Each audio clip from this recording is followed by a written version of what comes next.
नमस्कार, 20 मिनट 20 खबर में आपका बहुत बहुत स्वागत है। मैं हूं आपके साथ ऋषिका। अगले 20 मिनट में हम आपको राजस्थान और देश की 20 अहम खबरों से रूबरू कराने वाले हैं। तो शुरू करते हैं 20 मिनट में 20 खबरों का सिलसिला। आजकल के कार ड्राइवर अपनी टशन में ड्राइव करते हैं और इनके टशन की कीमत कभी कभी इंसान को अपनी जान देकर चुकानी पड़ती है। बीकानेर में ऐसा ही कुछ हुआ एक होमगार्ड जवान के साथ। हालांकि इस जवान की जान बच गई। दरअसल वन वे क्रॉस कर रही एक कार को रोकना इस जवान को भारी पड़ गया। इस कार ड्राइवर ने कार रोकने की बजाय जवान को ही ऐसी टक्कर मारी कि वो कार के बोनट पर आ गया। लेकिन इसके बाद भी कार ड्राइवर ने कार को रोका नहीं। जैसे तैसे जवान ने कार से कूदकर अपनी जान बचाई। फिलहाल कार चालक को गिरफ्तार कर लिया गया है। घटना डाक बंगले के पास की है, जहां पिछले दिनों ही वन वे व्यवस्था कर दी गई थी, जिस कारण रानी बाजार की ओर से जाने के लिए डाक बंगले के पीछे से जाना पड़ता है। लेकिन इस कार ड्राइवर ने पीछे से जाने की बजाय सीधे रानी बाजार में घुसने की कोशिश की, जिसे रोकने के लिए होमगार्ड के जवान दिनेश कुमार कार के आगे पहुंच गए। लेकिन ड्राइवर ने कार नहीं रोकी बल्कि जवान को टक्कर मार दी। अजमेर में झपटमारों की वजह से राह चलना दूभर हो गया है। शहर में लगातार दूसरे दिन चेन स्नैचिंग की घटना ने पुलिस के सामने चुनौती खड़ी कर दी है। एक दिन पहले दो बहनों के हाथ पर चाकू से वार कर मोबाइल छीनने की घटना के आरोपी अभी पुलिस के हत्थे चढ़े भी नहीं थे कि गंज थाना इलाके में मॉर्निंग वॉक पर निकली एक महिला से वारदात हो गई। मिली जानकारी के मुताबिक बाइक सवार झपटमार महिला के गले पर झपट्टा मारकर सोने की चेन लूट ले गए। एकाएक हुई घटना से पीड़िता घबरा गई। उसने शोर मचाया, लेकिन तब तक बाइक सवार दोनों आरोपी मौके से फरार हो गए थे। पीड़िता की शिकायत पर गंज थाना पुलिस ने मुकदमा दर्ज कर आरोपियों की तलाश शुरू कर दी है। लेकिन शहर में लगातार हो रही इस तरह की वारदात से अब महिलाओं में असुरक्षा की भावना बढ़ती जा रही है। तो मैं कॉलोनी में घूम रही थी, सुबह के वॉक कर रही थी, तो फिर वो दो लड़के आए पीछे बाइक पे बैठ के और फिर मेरी चैन को मतलब तोड़ के और ले गए और पास वाली गली में घुस गए। किस जगह की घटना है? ये वर्धमान बिहार की। वो जैसे ही घर में घुसने वाली थी तो उसी समय दो लड़के आए थे एक बाइक पे, तो उन्होंने पीछे से झपट्टा मार के उसकी चैन तोड़ कर ले गए। अशोक गहलोत सरकार के कैबिनेट मंत्री गोविंद राम मेघवाल को धमकी दी गई है। धमकी देने वाले ने व्हाट्सएप कॉल के जरिए मंत्री से 70 लाख रुपए की मांग की है। मंत्री गोविंद राम मेघवाल को ये धमकी सोपू गैंग के नाम से दी गई बताई जा रही है। धमकी भरा कॉल आने के बाद मंत्री ने इसकी सूचना पहले पुलिस को दी। उसके बाद मुख्यमंत्री अशोक गहलोत को भी इसकी जानकारी दी। मंत्री गोविंद राम मेघवाल ने कहा कि 70 लाख रुपए की मांग की गई है। पुलिस को सूचना दी गई है। पुलिस अपना काम कर रही है। मैं और मेरा परिवार किसी भी धमकी से नहीं डरते। जो राजस्थान सरकार में कैबिनेट मंत्री हैं गोविंद राम जी मेघवाल, उनको एक धमकी भरा फोन आया है 601 से और एक फिरौती मांगी गई है। गोविंद राम मेघवाल राज्यसभा चुनाव के लिए कांग्रेस विधायकों की उदयपुर में चल रही बाड़ेबंदी में थे। मेघवाल अब वहां से बीकानेर के लिए रवाना हो गए। आपको बताते चलें कि मंत्री गोविंद राम मेघवाल बीकानेर के खाजूवाला विधानसभा क्षेत्र से विधायक हैं। राजस्थान सरकार में भी आपदा प्रबंधन मंत्री हैं। पुलिस के पास मामले की जानकारी पहुंचने के बाद एसओजी भी इस मामले को लेकर सक्रिय हो गई। बताया जा रहा है कि पुलिस की प्रारंभिक जांच में सामने आया है कि मंत्री के पास धमकी भरा ये कॉल मलेशिया से आया है, लेकिन पुलिस ने अभी ज्यादा कुछ बताने से इनकार किया है। क्या रास्ते के लिए छिड़ी जंग की कीमत किसी को अपनी जान देकर चुकानी पड़ सकती है? नहीं ना। चित्तौड़गढ़ में दो पक्षों में हुई खूनी जंग में चाकू मारकर एक युवक की हत्या कर दी गई, जबकि एक गंभीर रूप से घायल हो गया, जिसे इलाज के लिए उदयपुर भेजा गया है। घटना चंदेरिया थाना इलाके के रोजड़ा गांव की है।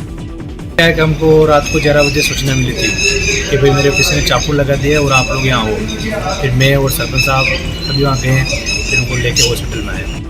पुलिस के मुताबिक रास्ते को लेकर दो पक्षों में शुरू हुआ विवाद देखते ही देखते खूनी जंग में बदल गया, जिसमें दशरथ बंजारा नाम के शख्स की चाकू मारकर हत्या कर दी गई, जबकि उसका साथी जगदीश सुखवाल गंभीर रूप से घायल हो गया। प्रारंभिक जांच में गांव के ही राकेश बंजारा और लक्ष्मण गाडेरी से विवाद होने की बात सामने आई है। पुलिस ने दोनों को नामजद करते हुए तलाश शुरू कर दी है। रात को करीब 1:30 बजे के आसपास सूचना मिली कि मालंदा चौराहे से आगे रोड पर कोई झगड़ा हुआ है। एक घायल है जिसको वही पड़ा हुआ है और एक को हॉस्पिटल लेके गए, जिसमें मौके पर पहुँचे तो देखा कि मौके पर घायल व्यक्ति पड़ा था, जिसको देखा था उसकी डेथ हो गई, बॉडी लेकर जमा कराई और घायल के बारे में पूछा गया तो घायल को रेफर कर दिया है। अब घटनाक्रम के बारे में उससे जान चाहिए।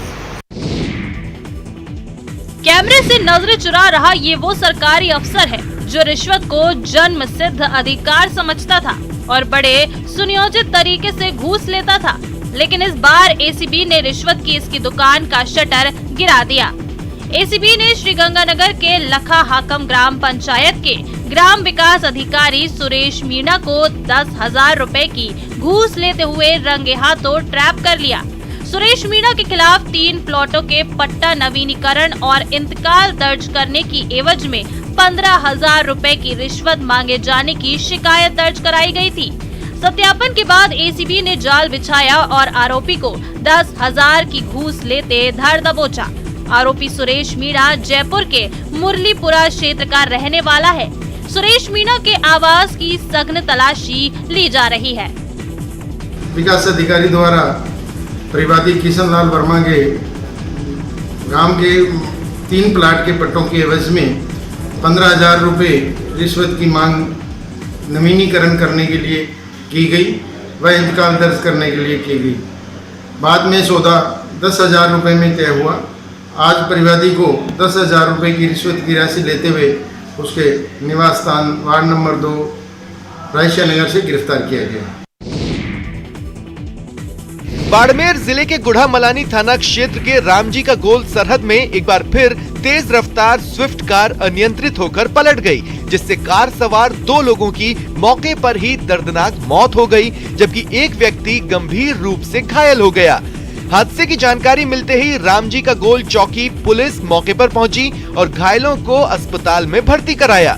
बताया जा रहा है कि तेज रफ्तार गाड़ी डिवाइडर से टकराकर अनियंत्रित होकर पलट गई। हादसे में गुढ़ामलानी के कांधी की ढाणी निवासी भंवरलाल और सदराम की बेरी निवासी ओम प्रकाश की मौके पर ही मौत हो गई, वहीं नरेश घायल हुआ। घटना की जानकारी मिलते ही रामजी का गोल चौकी पुलिस मौके पर पहुंची और घायलों को अस्पताल में भर्ती करवाया और दोनों शवों को गुढ़ामलानी सीएचसी की मोर्चरी में रखवाया। गौरतलब है कि लगातार गुढ़ामलानी सांचौर मेगा हाईवे पर आए दिन हादसे हो रहे हैं। एक दिन पहले ही ट्रक बोलेरो की भिड़ंत में 8 लोगों की दर्दनाक मौत हो गई थी, जबकि एक व्यक्ति घायल हुआ था। आप समझ रहे होंगे कि यहाँ के लोगों के लिए हर घर नल योजना उस चांद की तरह है जो उनके आंगन में कभी नहीं उतरता। बच्चों को इस हाल में देखकर इतना तो समझ ही गए होंगे कि यहाँ स्कूल तक नहीं है। जिस गांव की आप तस्वीरें देख रहे हैं वो बाड़मेर का बच्चियां गांव है। एक जमाने में इस गांव में 400 से ज्यादा लोग रहते थे, लेकिन अब इस गांव में बमुश्किल से 100 लोग ही रहते हैं। पानी रो साहब में बाहर टैंकर मंगाओ 2,000-2,500 रुपया में टैंकर बाहर गिराब में मंगाओ। ये तो पानी व्यवस्था तड़ा नहीं है, पानी खारो पानी है साहब। ट्यूबवेल भी जो कहीं है, कोई लाइट है, कोई पानी की समस्या है, लाइट भी नहीं है, नेटवर्क की प्रॉब्लम है। पानी गिराव से मंगाना पड़ता है, टैंकर का 2,500 रुपये लगता है। आधी मजदूरी जो है ये पानी में चले जाती है। लाइट भी नहीं है, रोड की सुविधा नहीं है। बच्चियां गांव में सुविधाओं के नाम पर कुछ भी नहीं है। अस्पताल से लेकर स्कूल तक, मोबाइल से लेकर हाईवे तक, सब कुछ यहाँ के लोगों का सपना है। पीने के लिए पूरे गांव में एक ही कुआं है और जिस दिन वो सूख गया उस दिन इस गांव के हालात क्या होंगे अंदाजा लगाना मुश्किल नहीं है। उत्तराखंड के उत्तरकाशी में जेसीबी मशीन से सीधे भागीरथी नदी में कूड़े फेंकने की एक्सक्लूसिव तस्वीरें सामने आई हैं। तस्वीरें जिला मुख्यालय उत्तरकाशी की तामखानी सुरंग से सामने आई, जहां गंगोत्री हाईवे पर हर दिन कई टन कूड़ा एकत्रित किया जाता है। लेकिन कूड़ा जिस तरह भागीरथी में डाला जा रहा है उससे करोड़ों भक्तों की आस्था आहत हो रही है। तस्वीरें बता रही है किस तरह नगरपालिका उत्तरकाशी कूड़ा निस्तारण की व्यवस्था न होने से कूड़े को ठिकाने लगाने में लगी है। बड़ी मात्रा में नदी में गिर रहा कूड़ा मां गंगा के भक्तों की आस्था का मखौल उड़ा रहा है। तस्वीरें तेजी से सोशल मीडिया पर वायरल हो रही है, जिससे सरकार और जिला प्रशासन पर सवाल खड़े हो रहे हैं। गौरतलब है कि भागीरथी उत्तराखंड में बहने वाली एक नदी है। इस नदी को किरात नदी के नाम से भी जाना जाता है। यह देवप्रयाग में अलकनंदा से मिलकर गंगा नदी का निर्माण करती है। भागीरथी का उद्गम स्थल उत्तरकाशी जिले में गौमुख है। सपने जब अधूरे रह जाते हैं, काम जब फाइलों में अटक जाता है, अधिकारी लापरवाह हो जाते हैं और ठेकेदार अपना काम ठीक से नहीं करते, तो कोई ड्रीम प्रोजेक्ट कैसे दम तोड़ने लगता है, उसकी वानगी भर है जैसलमेर के सिटी पार्क की ये तस्वीरें। कहते हैं कि समय के साथ सब कुछ बदल जाता है। 19 साल हुए, 17 कलेक्टर बदले और जिले का स्वरूप भी, लेकिन नहीं बदली तो जैसलमेर के सिटी पार्क की हालत। आज भी बदहाली को रो रहा है ये सिटी पार्क। तस्वीरें साफ बयां करती हैं कि किस तरह जो है अधिकारियों की उदासीनता ने इसका ये हाल किया है। हर तरफ बबूल की झाड़ियां हैं, गंदगी है और कहीं ना कहीं जो करोड़ों रुपए खर्च किए गए थे उनका कोई उपयोग होता नहीं नजर आता। जैसलमेर के सिटी पार्क का सपना 2003 में तत्कालीन कलेक्टर हेमंत गेरा ने देखा था। उसी वक्त इस प्रोजेक्ट पर काम भी शुरू हुआ, लेकिन उनके तबादले के साथ ही सिटी पार्क का सपना कहीं खो कर रह गया। एक के बाद एक 17 कलेक्टर आए और चले गए, लेकिन सिटी पार्क की तकदीर नहीं बदली। निजी बिजली वितरण company Kota electricity distribution limited यानी KEDL के खिलाफ लड़ाई सड़क पर आ गई है। जी हां, KEDL से कोटा की जनता त्रस्त हो चुकी है। मनचाही कटौती और बढ़ते बिल लोगों के लिए परेशानी का सबब बन चुके हैं। इन्हीं मांगों को लेकर कांग्रेस कार्यकर्ताओं ने जिला कलेक्ट्रेट पर प्रदर्शन किया और KEDL के खिलाफ कार्रवाई की मांग की। कांग्रेसी कार्यकर्ता विपिन बरथुनिया ने बताया कि शहर की जनता KEDL से परेशान है। KEDL शहर वासियों का खून चूस रही है। बढ़ते बिल और बेहिसाब बिजली कटौती से लोग बुरी तरह त्रस्त हो चुके हैं। कोटा की जनता त्रस्त है। आए दिन बिजली की समस्या, थोड़ा से हवा आती है जिसमें 5-5, 6-6 घंटे के लिए बिजली चली जाती है। यहाँ इमरजेंसी है, medical college, hospital, JK loan hospital, satellite hospital, जितने भी हॉस्पिटल है 5-5 घंटे तक लाइटें नहीं आती। प्रदर्शन कर रहे लोगों ने कहा कि KEDL के अधिकारियों को हर तरह से समझाइश बुझाने की कोशिश की गई, लेकिन बिजली कंपनी के अधिकारी समझने को तैयार नहीं है। 40 फीट ऊंचा पुल, नीचे गहरी चंबल और एक-एक कर अपनी भेड़ों को नदी में फेंकते भेड़ पालक। हैरान कर देने वाला ये वाकया बूंदी के लाखेरी रोटेदा इलाके का है। यहाँ चंबल नदी पर बने पुल पर भेड़ पालकों ने अपने ही सैकड़ों भेड़ों को नदी में फेंक दिया। वहाँ मौजूदा लोगों ने इसका वीडियो बना लिया, जो अब वायरल हो रहा है। भेड़ पालक एक के बाद एक भेड़ को फेंकते जा रहे हैं। भेड़ें भी आराम से तैरकर किनारे पहुंच गई और हैरान लोग इसे मोबाइल में रिकॉर्ड करते रहे। जब उन्हें गडरियों के भेड़ स्नान का ये हैरत भरा तरीका समझ आया तो मुस्कुराकर चलते बने। दरअसल इन दिनों भीषण गर्मी पड़ रही है। भेड़ों के शरीर पर ऊन होने के कारण गर्मी और ज्यादा लगती है, लेकिन भेड़ पानी में नहीं उतरती, इसलिए उन्हें गर्मी से बचाने के लिए गडरिये ये अनोखा तरीका अपनाते हैं। गाड़ियों पर VIP नंबरों का शौक बहुत पुराना है। रईस और शौकीन लोग अपने नए वाहनों पर अपनी मनपसंद का नंबर लेने के लिए वाहन की कीमत से भी ज्यादा रकम अदा करते हैं और वो नंबर अपनी वाहन प्लेट पर लगाकर शान से सड़कों पर घूमते हैं। इन वाहनों के नंबर देखकर अंदाजा लगाया जा सकता है कि गाड़ी किसी VIP शख्स की है, लेकिन अब ये क्रेज खत्म होता जा रहा है। जयपुर RTO की माने तो अब VIP नंबरों के लिए लोगों की दिलचस्पी खत्म होती जा रही है। आज से 4-5 साल पहले शौकीन लोगों ने एक नंबर के लिए 20 लाख रुपए तक की कीमत चुकाई है। हालात ये भी थे कि एक ही VIP नंबर के लिए कई उम्मीदवार मैदान में होते थे। किसी एक वाहन चालक को वो नंबर देने के लिए बोली लगाई जाती थी, लेकिन ये अब बीती बातें हैं। अब लोग साधारण नंबर से भी काम चला रहे हैं। 2017 वो आखिरी साल था जब एक नंबर की बिक्री 20 लाख रुपए में हुई थी। RTO की माने तो नंबरों की मांग में आई कमी के पीछे बड़ी वजह आर्थिक तंगी और कोविड काल में लोगों का हुआ आर्थिक नुकसान है।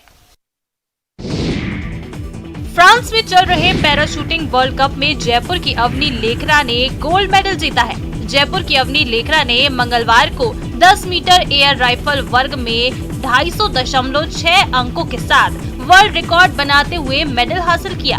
अवनी के गोल्ड मेडल जीतने से देश में खुशी है। अवनी ने गोल्ड जीतने के साथ ही अगले पैरालंपिक के लिए क्वालिफाई कर लिया है। अवनी अब 9 जून को 10 मीटर प्रॉन, 11 जून को 50 मीटर 3 पोजीशन और 12 जून को 50 मीटर फाइनल में हिस्सा लेंगी। 13 जून को उनका दिल्ली लौटने का कार्यक्रम है। अवनी इससे पहले टूर्नामेंट से बाहर होने की कगार पर थी, क्योंकि उनके कोच और सहायक को शुरुआत में वीजा नहीं दिया गया था।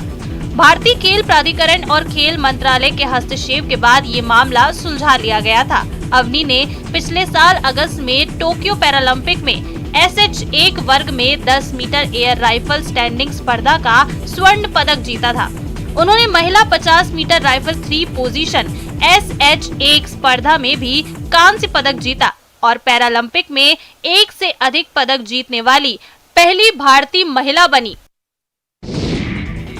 योगश चित्त वृत्ति निरोधः, यानी चित्त वृत्तियों का निरोध ही योग है। मन हमेशा दौड़ता है, कभी जगत के पदार्थों में, कभी चित्त में पड़ी वासनाओं में। मन की इसी हलचल को वृत्ति कहते हैं। ये दौड़ता हुआ मन कभी भी व्यक्ति को चेतना की गहराइयों में नहीं ले जा पाता, बल्कि जगत में ही उलझाए रखता है। अपने शुद्ध आत्म स्वरूप को जानने के लिए मन और चित्त के स्तर पर हो रही हलचलों को शांत करना जरूरी है। इसी को वृत्ति निरोध कहते हैं। जेल में बंद इन कैदियों को यही सिखाया जा रहा है। तस्वीरें उत्तर प्रदेश के मेरठ की हैं। जेल प्रशासन ने मेरठ के चौधरी चरण सिंह जेल में बंदियों के लिए योग शिविर लगाया है।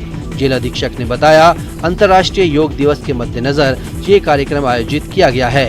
यहाँ से लोग योग सीख कर जाते हैं और बाहर अपने परिजनों को सिखाते हैं। यहाँ 3000 बंदी हैं। 70-70, 80 ग्रुप में चल रहे हैं। ये अनवरत चलते रहेंगे जब तक सभी बंदी प्रशिक्षित नहीं हो जाते हैं या सभी बंदी पार्टिसिपेट नहीं कर लेते हैं। आखिरी बंदी तक की भी ये कार्यक्रम चलते रहेंगे। घाटी में टारगेट किलिंग की कई घटनाओं के बीच दहशत का माहौल बना हुआ है। एक तरफ सेना लगातार आतंकियों पर नकेल कस रही है, तो वहीं आतंक के साए में एक बार फिर से खीर भवानी यात्रा शुरू हो चुकी है। जी हाँ, कश्मीर घाटी में टारगेट किलिंग के बीच 2 साल बाद गांदरबल के खीर भवानी मंदिर में बुधवार को मेला लग रहा है। इस मेले में हिस्सा लेने के लिए बड़ी संख्या में श्रद्धालु गांदरबल पहुंचे हैं। मंगलवार को जम्मू से श्रद्धालुओं की बस गांदरबल पहुंची। घाटी में आतंक के माहौल के बीच मंगलवार को 250 श्रद्धालु बस में खीर भवानी मंदिर पहुंचे। इनमें ज्यादातर प्रवासी कश्मीर पंडित शामिल हैं। खीर भवानी को कश्मीरी पंडितों की आराध्य देवी माना जाता है। कोरोना काल में खीर भवानी यात्रा 2 साल तक बंद रही थी। इस साल यात्रा शुरू होने से पहले टारगेट किलिंग की वजह से कश्मीरी पंडितों के संगठन ने यात्रा स्थगित करने का फैसला किया था, लेकिन कुछ श्रद्धालु डर के साए में गांदरबल पहुंचे हैं। माता से आशीर्वाद लेने आते हैं। आज थोड़ा कमी ये लगी कि लोग शायद कम हैं और कम भी थे, क्योंकि थोड़ा डर का माहौल पैदा किया गया।